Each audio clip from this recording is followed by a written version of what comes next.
بسم اللہ الرحمن الرحیم۔ برادران اسلام، آپ کی طرف سے جو کمنٹس میں کچھ سوالات آئے ہیں ہم انشاءاللہ ان کے جوابات دیں گے۔ پہلا سوال ایک بھائی کی طرف سے ہے، سوال کرتے ہیں کیا نائٹ فیل سے روزہ ٹوٹ جاتا ہے؟ بھائی نائٹ فیل سے روزہ نہیں ٹوٹتا، اس لیے کہ یہ آدمی جان بوجھ کر نہیں کرتا بلکہ یہ خواب کے اندر ہوتا ہے۔ دوسرے بھائی ہیں، سوال کرتے ہیں السلام علیکم ورحمۃ اللہ۔ وعلیکم السلام ورحمۃ اللہ وبرکاتہ۔ کیا آنکھ میں دوائی ڈالنے سے روزہ ٹوٹ جاتا ہے؟ بھائی آنکھ میں دوائی ڈالنے سے روزہ نہیں ٹوٹتا، البتہ اگر کسی آدمی نے ناک میں دوائی ڈال لی ہے، اسی طرح سے کان میں دوائی ڈال لی ہے، ناک میں اور کان میں، ان دونوں کا براہ راست تعلق جو ہے وہ دماغ سے ہے، اس بنیاد پر جو ہے اس بندے کا روزہ ٹوٹ جائے گا۔ لیکن آنکھ کا تعلق محقق علماء نے یہ لکھا ہے کہ اس کا تعلق نہیں ہے، لہٰذا آنکھ میں اگر روزے کی حالت میں دوائی ڈالتے ہیں تو پھر روزہ نہیں ٹوٹے گا۔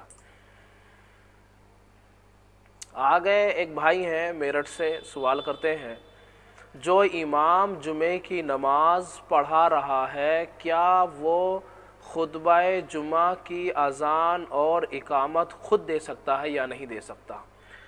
بھائی سوال کر رہے ہیں کہ امام صاحب خطبہ بھی پڑھ رہے ہیں اور اذان کی اقامت بھی دے رہے ہیں، یعنی نماز کی اقامت بھی دے رہے ہیں، تو کیا دے سکتے ہیں نہیں دے سکتے؟ جی بھائی صاحب بالکل دے سکتے ہیں۔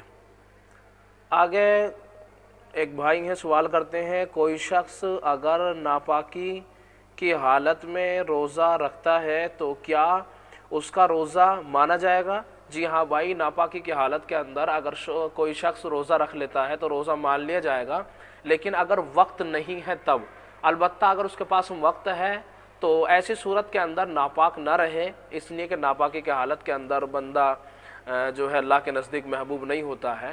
کیوں؟ اس لیے کہ ناپاکی کی حالت کو اللہ تعالیٰ پسند نہیں فرماتے بلکہ پاک رہنے کو زیادہ پسند فرماتے ہیں۔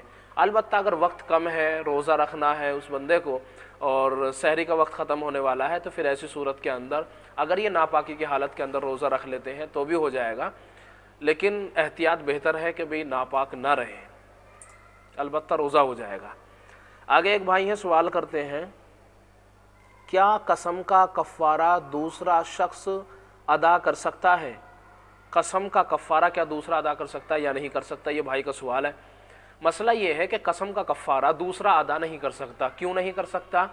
اس لیے کہ یہ بندے کے اوپر خود واجب ہوتا ہے۔ مثال کے طور پر میں نے قسم کھائی تو میں ہی کفارہ ادا کروں گا کیونکہ میرے ہی تو اوپر ہے۔ مثال کے طور پہ یوں سمجھے، میرے اوپر فرض نماز ہے، میں کہوں اپنے بھائی سے یا کسی اور سے بھی آپ میری جو ہے میری طرف سے نماز پڑھ لینا، آپ مجھ سے 500 روپے لے لو، لہٰذا وہ چاہے میں 1,00,000 روپے کیوں نہ دے دوں پھر بھی نماز میری طرف سے ادا نہیں ہو سکتی، اس لیے کفارہ بھی دوسرا آدمی ادا نہیں کر سکتا، اسی کے اوپر کفارہ ضروری ہے۔ ایک بھائی سوال کرتے ہیں مفتی صاحب کپڑے پر اگر منی لگ جائے تو کیسے صاف کریں؟ بھائی کا سوال ہے کپڑے پر اگر منی لگ جائے، ناپاکی لگ جائے تو کس طرح صاف کریں گے؟ تو اس سلسلے میں ہم نے پہلے بھی مسئلے بیان کر رکھے ہیں، لیکن ہم مزید مسئلہ بیان کر دیتے ہیں۔ جس وقت میں کپڑے کے اوپر ناپاکی لگ جائے تو کپڑے کو ہم اچھے سے دھوئیں، واش کریں ایک مرتبہ اور پھر اس کو اچھے سے نچوڑ دیں، ایسے ہی پھر دوسری مرتبہ ہم کریں گے، نچوڑ دیں گے، تیسری مرتبہ بھی ہم اس کو جو ہے کپڑے کو نچوڑ دیں گے، ہر مرتبہ اتنا کپڑا نچوڑیں گے جس سے پانی ٹپکنا بند ہو جائے، 3 مرتبہ ایسا کریں گے، پھر ہمارا کپڑا پاک ہو جائے گا۔ ایک بھائی سوال کرتے ہیں ماشاءاللہ لیکن امام صاحب مجھے ایک بات بتاؤ، اگر کوئی اور الٹی کرے، یہ الٹی کے سلسلے میں اصل میں ہم نے ویڈیو بنائی تھی بچوں کے اوپر کہ بچے کی الٹی پاک ہے یا ناپاک، تو اس سلسلے میں اصل میں انہوں نے سوال کیا ہے کہ بھی چھوٹے بچوں کی تو الٹی جو ہے وہ تو پتہ چل گیا کہ ناپاک ہے، تو کیا بڑوں کی الٹی بھی ناپاک ہوتی ہے یا نہیں؟ کوئی بڑے انسان کرے تو کیا بچے کی الٹی کرے تو کیا ہمیں بھی کپڑے دھونے پڑیں گے؟ اگر کوئی بڑا انسان اگر الٹی کرتا ہے تو کیا ہمیں بھی کپڑے دھونے پڑیں گے یا نہیں پڑیں گے؟ تو کہہ رہے ہیں کہ میں میرٹھ سے بول رہا ہوں۔ ان کا سوال ہے بڑے کی الٹی کے پاک اور ناپاک کے سلسلے میں خلاصہ ان کے سوال کا یہ ہے کہ جس طرح سے بچے کی الٹی ناپاک ہے کیا بڑے کی بھی ناپاک ہے؟ جی ہاں بھائی، بڑے کی بھی الٹی ناپاک ہے۔ اصل میں یہ سارے کمنٹ میں ہم سوال اکثر دے دیتے ہیں جواب سوالات کے، لیکن ہم چونکہ الگ سے ویڈیو بنا رہے ہیں اس لیے تاکہ تمام ہی لوگوں کو پتہ چل جائے۔ آگے پھر ایک اور سوال کرتے ہیں ہمارے بھائی ہے، کیا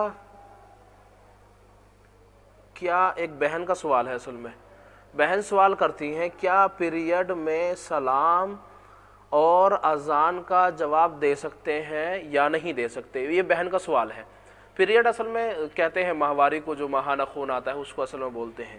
تو بہن نے یہ لکھا ہے کیا پیریڈ میں سلام، جیسے کوئی آدمی آئے اور سلام کر دیتا ہے، خواتین کو گھر میں جیسے ماہواری کا خون کا وقت چل رہا ہے، پیریڈ کا زمانہ چل رہا ہے، تو ایسی صورت کے اندر اگر کوئی مہمان آئے یا کوئی اور آئے تو سلام کر رہا ہے، تو پھر کیا ہم اس کے سلام کا جواب دے سکتے ہیں یا نہیں؟ ایسے ہی اذان ہو رہی ہے تو پھر اذان کا جواب دے سکتے ہیں یا نہیں دے سکتے؟ تو اس کا جواب یہ ہے کہ اذان کا جواب بھی دے سکتے ہیں، اور اسی طرح سے اگر کوئی سلام کر رہا ہے تو سلام کا بھی جواب دیا جا سکتا ہے۔ آگے ایک بہن اور کہتی ہیں ہم نے سنا ہے کہ عورت کو وضو کے بعد چھونے سے وضو ٹوٹ جاتا ہے۔ بہن کا سوال ہے، بہن کہہ رہی ہیں کہ ہم نے یوں سنا ہے اپنے محلے کے اندر، جیسے خواتین میں تذکرہ ہوتے رہتے ہیں کہ بھئی اگر کسی عورت نے وضو کر لیا یا پھر کسی مرد نے وضو کر لیا، تو مرد اگر اپنی بیوی کو وضو کے بعد چھو دے یا عورت اپنے شوہر کو وضو کرنے کے بعد چھو دے، تو کہہ رہی ہیں کہ ہمارے محلے میں یہ کہتے ہیں کہ وضو ٹوٹ جاتا ہے۔ تو مسئلہ یہ ہے کہ وضو نہیں ٹوٹتا ہے، لیکن یہ ہے کہ اس طرح سے چھونا کہ اگر شوہر کو جو ہے منی خارج ہو جائے، یا پھر یہ ہے کہ پانی نکل جائے، سفید پانی نکل جائے، جوش کے ساتھ میں جو پانی نکلتا ہے مرد کو یا عورت کو، تو پھر اگر یہ ہو جائے گا تو پھر وضو ٹوٹ جائے گا، اور اگر ایسا کوئی مسئلہ نہیں ہوا بلکہ ہاتھ سے ویسے ہی ٹچ کیا ہے تو پھر وضو نہیں ٹوٹے گا، منی نکلنے کی صورت میں غسل فرض ہو جائے گا۔ آگے ایک اور سوال ہے، آگے سوال یہ بھی بہن کا ایک سوال ہے۔ بہن سوال کر رہی ہے پیریڈ میں اللہ کا ذکر کر سکتے ہیں کہ نہیں کر سکتے؟ پیریڈ کے زمانے کے اندر جو ہے اللہ کا ذکر کرنا کیسا ہے؟ ایسا ہوتا ہے جیسے بعض خواتین ایسی ہوتی ہیں جیسے ذکر و اذکار میں لگی رہتی ہیں، تو پھر کیا اصل میں عادت بنی ہوئی جیسا ہوتی ہے، تو پھر کیا وہ پیریڈ کے زمانے کے اندر اللہ کا ذکر کر سکتی یا نہیں کر سکتی؟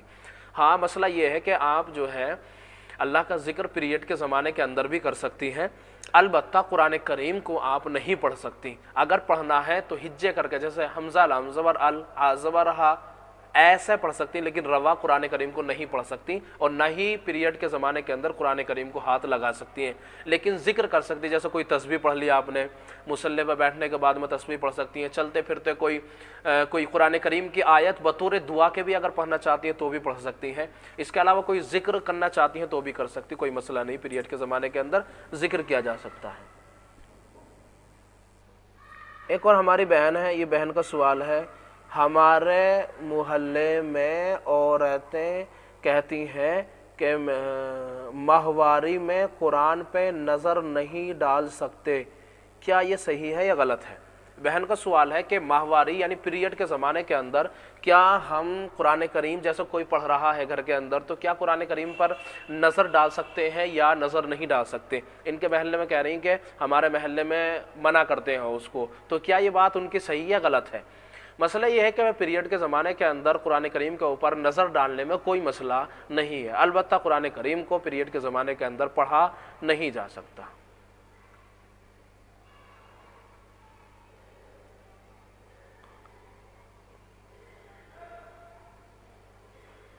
آگے ایک اور مسئلہ ہے، مسئلہ لکھا ہے